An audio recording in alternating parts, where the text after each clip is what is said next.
Good evening, ladies and gentlemen. My name is Rick Tex. I'm the parasite of the show. The show is aptly called Tex Messages Resurrected. We'll be broadcasting for the next 20 minutes. Actually, probably about 18 minutes and 40 seconds, given the introduction is about a minute 20 seconds. So 18 minutes 40 seconds plus a minute 20 seconds. That gives you roughly 20 minutes, which is the focus of this talk show. And that's another thing too, ladies and gentlemen. This is considered a talk show. You've heard those terms thrown out, podcast, a blog. But I was having a conversation with somebody the other day, and I told him, it's like, yeah, I run a talk show, on YouTube, or Brighteon.com or whatever. He's like, oh, you're a blogger.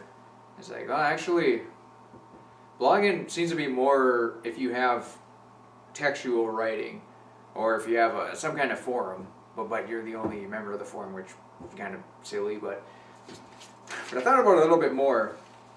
Blogging sounded like a slightly derogatory term, and when you really break the word down, blog, so you take the blah, and that's usually how you describe something that's lame, bland, expressionless, void of any depth, void of any artistry.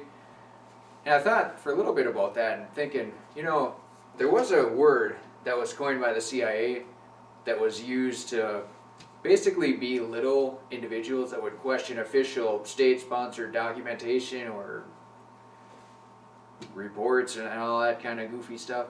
And that term was conspiracy theorist. So I figured, well, blog could easily come from that same type of source as far as defining words, because if you consider back in the days of the advent where the internet was brand new and everyone could put their opinions on, which they still can for the most part, as long as they're not popular, which will never be an issue here at the resurrection of text messages. But the inventors of not the inventors, but people, word police, for example, they probably figured out that, well, if we need to conjure up a way so that there's a distinction between individuals expressing opinions and corporate sponsored outlets of information. So you come up with a word like blog. So when you say blog, you think blog. It's just, that must be boring and bland and useless and pathetic and not worth my time. So yeah, this is not a blog, ladies and gentlemen. This is a talk show. It's a show. You're seeing motion pictures right now. So it's a show, and somebody's talking on it. Therefore, talk show, or show of talk, if you prefer that nomenclature. But yeah, it's a talk show, the resurrection of text messages. A podcast, maybe it could be considered a podcast. I only, to be honest, I only looked up the definition of blog, which seemed to be pretty consistent with how I thought it was defined. And yeah, it's mostly just focused on digital media. The attack on digital media or free speech or whatever the case may be. And I don't necessarily know that I'd be a that I'd support a conspiracy theorist. Yeah, obviously, pretty much anyone you talk to will say, yeah, I support or I think this theory is plausible, this other one is plausible, and this, that, and the other thing. That was another interesting thing too, because, see, conspiracy theory, it kind of has a nice ring to it. Like if you were to say the conspiring hypothetical, or the conspiracy hypothesis, or actually the conspiracy hypothesis sounds better than conspiracy theory. And it'd actually be slightly more derogatory, because a hypothesis is more a guess, not based on any plausible evidence, just somebody throws it out there. So conspiracy theorist, that doesn't even rhyme. So conspiracy hypothesis, that maybe in a prior lifetime I did work for the CIA. Who really knows? But yeah, it's one of those words that's made to make certain individuals look like a bunch of clowns and a bunch of loonies, and so that the general population won't want to associate with them. Which it's unfortunate, but that's the society we live in today, ladies and gentlemen. Which is why having regional entertainment is important. See, back in the good old days, probably late 90s, early 2000s, I mostly just stuck with the public access channel, which was pretty easy to do, because an individual I knew, he was the cameraman for probably the top rated show in, just Minnesota for sure, as far as public access goes. And maybe even, I'm sure if they were on network television, they would have probably been the top rated show too. But yeah, I was able to just watch that and get the regional entertainment out of that. There wasn't any slant or twist to it. It was just, that was their show, this is what they do. It pretty much was what it was. There wasn't any hidden schemes or agendas behind it. So that was definitely very beneficial and inspirational as well. The other thing too on the public access channel that they would show is, your local high school punks, or maybe there'd be some, they'd show like garbage at like city council meetings, but nobody ever watched that. But yeah, every once in a while, these hooligans that would go to the schools and stuff, they would make up these movies, which, they weren't blockbuster, high production films. They'd be, one of the movies was some kids would walk around and drink milk, or some kids would do handstands in random places, or somebody would hit sweet jumps on a bike, or someone would swim around in a bunch of algae, which is very dangerous because there is brain-eating amoeba out there. So you definitely don't want to mess around with that stuff. Comedy, being hilarious and humorous, it's all well and good and everything too, but sometimes it's just not worth the risk. That was the other thing too. There was this video on, could have been a fraudulent video, like the Federal Reserve. It could have been something similar to that. So this lady climbs all the way up this ladder up to the top of the tower, and then just hangs on and then waves to some helicopter or something. And it's just, the level of difficulty of such an endeavor is basically not that hard, because most people can climb a ladder. Maybe not everybody, but most people. So just to climb a really tall ladder where the only thing you're adding to it is just a degree of difficulty seems a bit unnecessary and sort of disrespectful to family and friends as well. So let's be honest. If I was, let's say I was filming Tex Messages, I tripped over the camera tripod and fell into a train or something. It's like, for me, obviously it wouldn't matter, because I'd be deceased enough into another plane of existence. But for like the 1, 2, or maybe 3 people that actually are entertained by my existence, it'd be very detrimental to them. So just in the act of not being a self-centered, egotistical, maniacal, psychotic, or whatever, it's just, if you're going to do something that has no degree of difficulty, but it's extremely dangerous, it doesn't really make a whole lot of sense. You might get on America's Most Wanted or wildest, weird, wild, and wacky videos, but ultimately it's just unfair to your friends, family, and community. So you're probably just better off just learning something that's very difficult to do, and then doing that and filming it. Then that people can be impressed or something. It's probably better just to be entertained, though. If somebody can do something that's difficult, It's all well and great and everything too, but I mean, if it's not entertaining, it just doesn't really matter too much, in all honesty.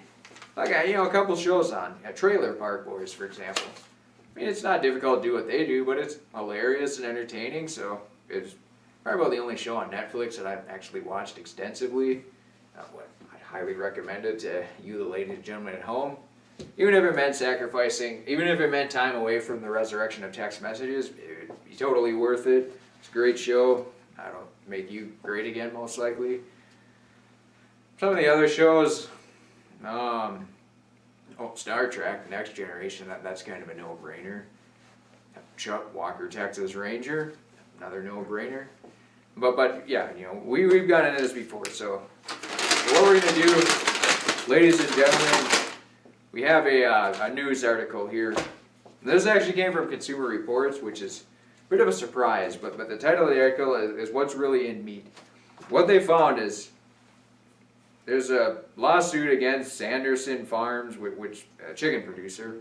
They raise a lot of chickens, butcher them up. They probably got a few mad butchers on staff. So what they found is that some samples, should be quite a bit actually, a lot more than you'd think.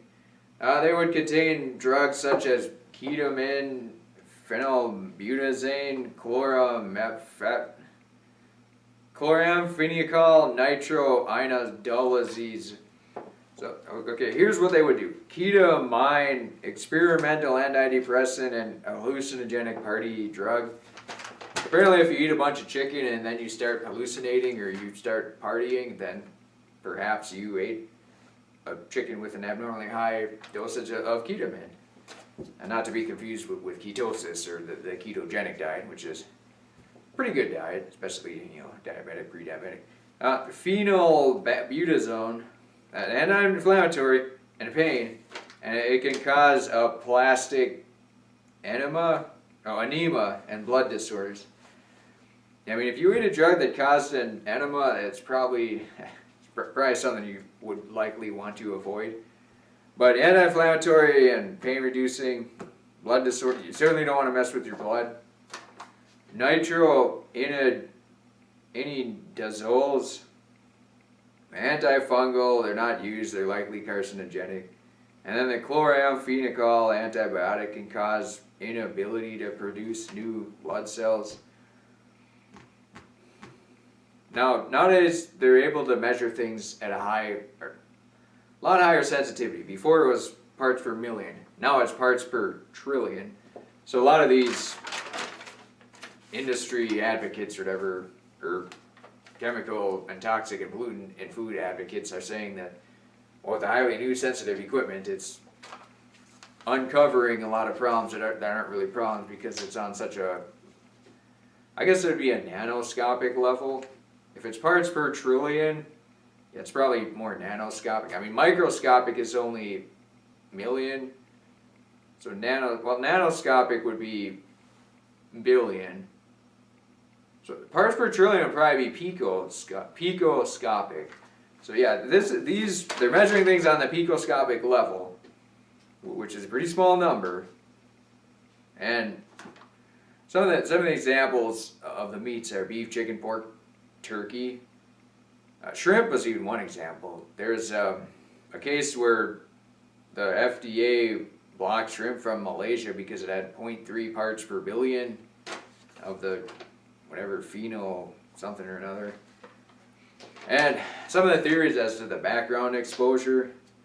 Chloramphenicol was developed from a compound in soil, so it could just be naturally occurring in the earth. It just hasn't been recognized until recently. But there's also more devious methods like counterfeit drugs. See, what will happen is the U.S. will receive shipments labeled for manufacturing, but could be intended for unapproved veterinary use. So, for example, if you ever watch the Chuck Norris movie Eye for an Eye, and he breaks into the ship and it's labeled fireworks. He cracks open a box, he opens up the fireworks, a bunch of heroin, but it's labeled fireworks. Something similar to that is perhaps what's going on in this hypothesis. Contaminated feed. what'll happen is the sick animals will usually, on those big farms, the sick animals will be hacked up and put in the feed basically. So if those animals are sick and they got all the weird diseases in them and everything, then they're going to get in the feed, and then the other animals eat it, and then it'll just fester and cause all kinds of problems. And then intentional misuse. Animals unable to stand are occasionally given painkillers to get through the slaughterhouse, because that's one of the requirements, that you have to be able to stand up to get slaughtered. So nobody wants to eat a sick cow or cat or dog or horse or pig or sheep or lamb or chicken, turkey, pheasant, none of that stuff. You pretty much are what you eat, so it's important to eat things that aren't sick or dying or agitated or anything of that nature. But I mean, ultimately, if you know that's why people, I mean, most people nowadays are pretty much sick because they might not realize it. But I mean, everyone can live to a higher potential than what they already are. I mean, I know I certainly can. You know, it's been like 30 whatever years, and I still haven't figured out an adequate diet that will allow me to perform at an optimal level. But you know, it's all trial and error, and it's even dynamic and ever changing over the years too. But I mean, yeah, it's all about minimizing casualties. I mean, if you're not doing everything to grow your own food and raise your own animals and that kind of stuff, you're gonna have to make a compromise. And it's also important to minimize casualties by not eating garbage food that comes from some random factory in Canada that has relax inspections and they don't check it when it crosses the border, or it's mislabeled, or whatever the case may be. So you can find a local farmer, or if you are a farmer, whatever the case may be. That's probably the ideal way to go. Especially if you're bringing life into this world, then it's important to make sure that life has a good chance of living a full and meaningful existence. But I think for the most part though, exercise, clean water, reasonably clean food, as long as it's not McDonald's every day or something along those lines too. Trial and error helps out a lot too. You might hear about all this food and it's organic, this, that, and the other thing, and it's super this, that, and it has this nutrient, that nutrient, this vitamin, that mineral. But then you eat it and you vomit from it. It's probably not something that you may want to consume from that point on. So with that being said, ladies and gentlemen, I think we're going to have to wrap up this show pretty quick here. Yeah, maybe we will start filming on location, on site, on demand, or just do something a little out of the ordinary. But for now, we'll just continue to film in front of this green screen here and behind these LED bulbs that don't really provide a whole lot of light. So nowadays it gets light out, or it gets dark out by 4:30, so that's pretty much why the lighting isn't the greatest here. And I mean, we do have an enormous budget, but we're not really gonna, just don't feel the need to have lighting apparatuses here. Now, does it need to look like a professional show? Not so much. I mean, it's a talk show. It's not a news outlet or anything goofy like that. We certainly don't have reporters anywhere, so we'll just stick with a talk show, poor lighting, very little editing, and call it good. So until our next show, ladies and gentlemen, I'm Rick Tex checking out, and we'll see you next time. Thank you for listening.